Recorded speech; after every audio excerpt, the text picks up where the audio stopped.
स्वागत है आप सभी का इस नई वीडियो में। आज की वीडियो में देखेंगे 8 क्लास का मैथ का 12वां चैप्टर ठोस आकारों का चित्रण। एमसीक्यू कर रहे हैं, बोर्ड एग्ज़ाम बहुत करीब है, 13 तारीख को एग्ज़ाम है, तो उससे पहले सारा चैप्टर कंप्लीट कराने का प्रयास कर रहे हैं। आप भी सभी वीडियो को देखिएगा ताकि किसी प्रकार का कोई भी क्वेश्चन एग्ज़ाम में ना छूटे। ठीक है, सभी सब्जेक्ट कंप्लीट करा दे रहे हैं। साइंस भी कंटिन्यू चल रहा है, सोशल साइंस में इतिहास हो चुका है, भूगोल, नागरिक, ये सब है एक दिन का, वो कंप्लीट करा देंगे। ठीक है, ठोस आकारों का चित्रण 12वां चैप्टर शुरू करते हैं। तो ठोस आकारों का चित्रण, इसमें क्या क्या क्वेश्चन बन सकता है।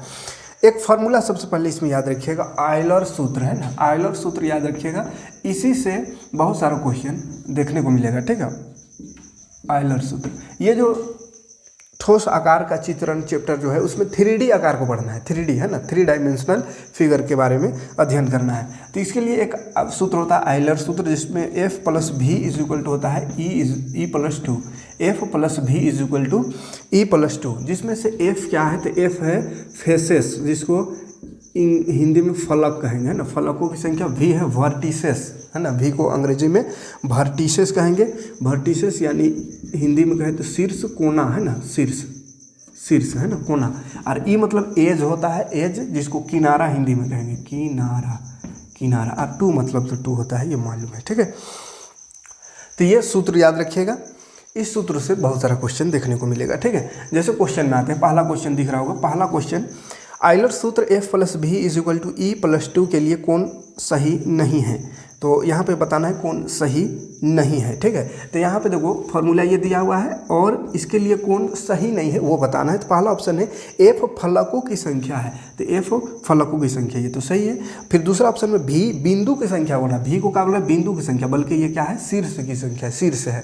तो B नंबर जो ऑप्शन है वो गलत है, यानी कि B को टिक कर देना है। ठीक है, कौन गलत है वो छांटना है, तो B नंबर गलत है। आयलर का सही सूत्र क्या होगा, तो आयलर का सही सूत्र अभी लिखा है F + V = E + 2 है, E + 2, लेकिन ये वाला ऑप्शन में है ही नहीं।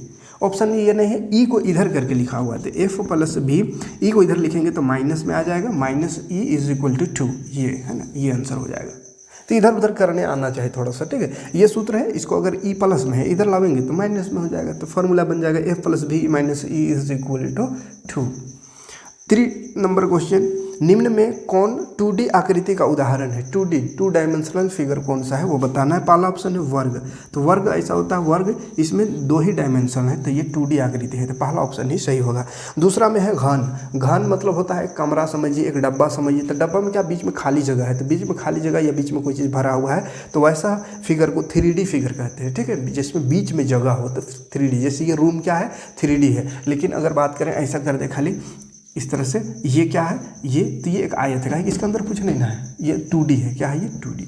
ठीक है, तो 2D और 3D में क्लियर होगा। शंकु, शंकु जैसे कुल्फी खाते होंगे, तो उसमें क्या है, बीच में खाली जगह है ना, जिसमें कुल्फी भरा जाता है, तो वो भी क्या है, 3D है, 3 डायमेंशनल है। ठीक है, इसी तरह बेलन, बेलन में भी कुछ है बीच में, है ना, तो वो बेलन भी क्या है, बेलन ऐसा पाइप जैसे ये पेन बेलन है ना, तो इसमें ये भी क्या है, 3D आकृति है, क्योंकि इसके बीच में भी खाली जगह है, या बीच में कुछ भरा हुआ या खाली जगह, यानी बीच में जगह होनी चाहिए, तो उसको 3D कहेंगे। ठीक है, तो 3D सब है, कौन 3D नहीं है, तो वर्ग ये 2D है।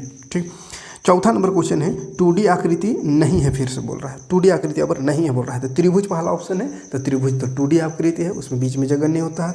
आयत भी 2D है, वर्ग भी 2D है, लेकिन घनाभ 2D नहीं है। घनाभ एक रूम जैसा है, तो रूम जो है घनाभ, ये क्या है, 3D है, तो घनाभ हो जाएगा इसका आंसर, यानी कि चौथा ऑप्शन। ठीक है, इनमें से कौन एक द्विमीय आकृति नहीं है, फिर से क्वेश्चन वही कहा, 2D नहीं है कौन, तो त्रिभुज 2D है, वर्ग भी 2D है और आयत भी है, लेकिन शंकु, कुल्फी वाला शंकु, ये 2D नहीं है, तो शंकु आंसर कर देना है। फिर बोला निम्न में कौन 3D का उदाहरण है, तो 3D वही 3 डायमेंशनल वाला, तो गोला, गेंदा, गोला कौन है, क्या है, तो गेंदा, जैसे फुटबॉल, क्रिकेट का बॉल, ये बॉल है जो वो गोला है, तो वो गोला क्या है, 3D है। ठीक है, 3D। और वही वृत्त रहेगा, तो वृत्त भी गोल होता है, लेकिन वृत्त ये कागज में किया हुआ गोल है, तो इसमें तो अंदर कुछ नहीं रहेगा, तो ये 2D है।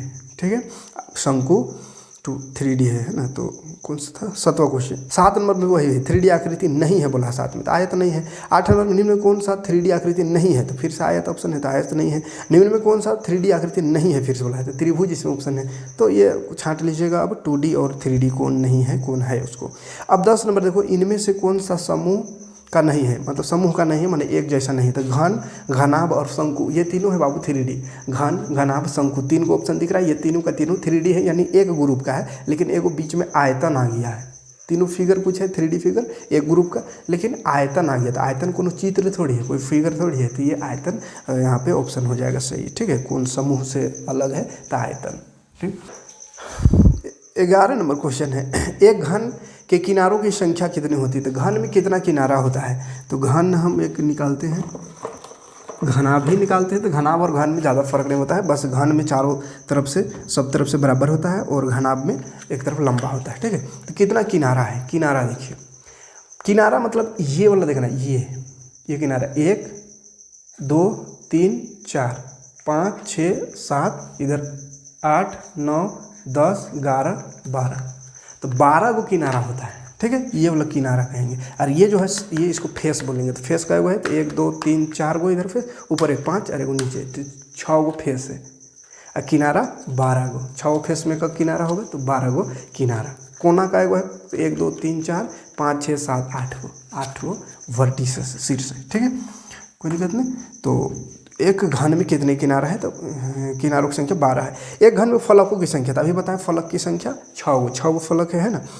उसी तरह 13 नंबर है, एक घन के शीर्षों की संख्या, तो शीर्ष बताएं कोना, कोना 8 गो है। देखो ऊपर में 4 गो कोना, ऊपर में 4 गो कोना और नीचे 4 गो कोना, तो 4 4 8 गो कोना है, कोना को शीर्ष कहते हैं, तो 8 गो शीर्ष है। फिर से क्वेश्चन है, एक घनाभ के कितने किनारा होता है, तो घनाभ में भी वही, घन और घनाभ दोनों सेम चीज़ है। ठीक है, बस ये लंबा थोड़ा है, घनाभ और घन रहता तो बीच में यहाँ से काट देते हैं, यानी बराबर रहता है। ठीक है, चारों तरफ से तो बराबर रहे कि छोटा बड़ा लंबा रहे, यानी घन रहे कि घनाभ रहे, किनारा तो 12 होगा। और घनाभ का फलक बोला है, तो फलक भी उतना ही होगा कि जितना घन का था, क्या गो 6 गो, और शीर्ष भी कहा था तो 8 गो है ना। अगला है 16 नंबर, एक त्रिभुजाकार प्रिज्म में कितने किनारा होता है, तो त्रिभुजाकार प्रिज्म अगर है, प्रिज्म जिसमें त्रिभुजाकार हो, तो उसका किनारा 9 गो होता है। ठीक है, प्रिज्म कैसा रहता है, त्रिभुजाकार प्रिज्म बोला है। ठीक है, तो 9 गो इसमें किनारा होता है, 9 गो 3D नहीं बना सही से। ठीक है, तो खैर प्रिज्म देखे होंगे 9 गो किनारा होता है। त्रिभुजाकार प्रिज्म फलकों की संख्या, तो फलक प्रिज्म में त्रिभुज का तीनों तरफ एक ठो, नीचे 2 5 गो होता है। ठीक है, एक त्रिभुजाकार प्रिज्म में कितने शीर्ष यानी कोना कितना होता है, तो 6 गो होता है, ये सब याद रखिएगा। ठीक है, ऑयलर सूत्र में बोला है ये किससे संबंधित है, तो ऑयलर सूत्र जो है पहला ऑप्शन में है शीर्ष, फलक, किनारा, तो तीनों से संबंधित है कि तीनों चीज़ है इसमें, शीर्ष भी है, फलक भी है, किनारा भी है, 3 में से सभी ऑप्शन नंबर 4 कर देने का। ठीक है, और सब सिंपल ऐसे ही क्वेश्चन है। निम्न आकृति में कितने फलक है, तो एक आकृति दिया हुआ दिख रहा होगा, उसमें फलक बताना है, तो 1 2 3 4 एक नीचे से 5 गो फलक है। ठीक है, 5 गो फलक, तो 5 हो जाएगा। फिर से बोला चित्र 21 नंबर में 2, एक घर का चित्र 1 का किधर से लिया गया है, तो देखो चित्र दिया हुआ है, तो ऊपर वाला छत को, ऐसा छत जो है उसको लिया गया है, ऐसा छपरी को अलग कर दिया गया है चित्र 2 में है ना, तो ऊपर का दृश्य को लिया गया है, आंसर हो जाएगा। ठीक है, तो ये बहुत ही सिंपल सा चैप्टर था, 12वां चैप्टर। उम्मीद है 12वां चैप्टर का क्वेश्चन समझ में आएगा। बस एक फॉर्मूला याद रखिएगा, किसका कितना शीर्ष, कितना किनारा, कितना फलक होता है, उसको याद रखिएगा, घन, घनाभ, प्रिज्म, ये 3 चीज़ का। ठीक है, तो चलिए उम्मीद है समझ में आया होगा। वीडियो समझ में आएगा तो लाइक और कमेंट करिएगा। मिलते हैं नेक्स्ट वीडियो में। Thanks for watching. जय हिंद, शुक्रिया।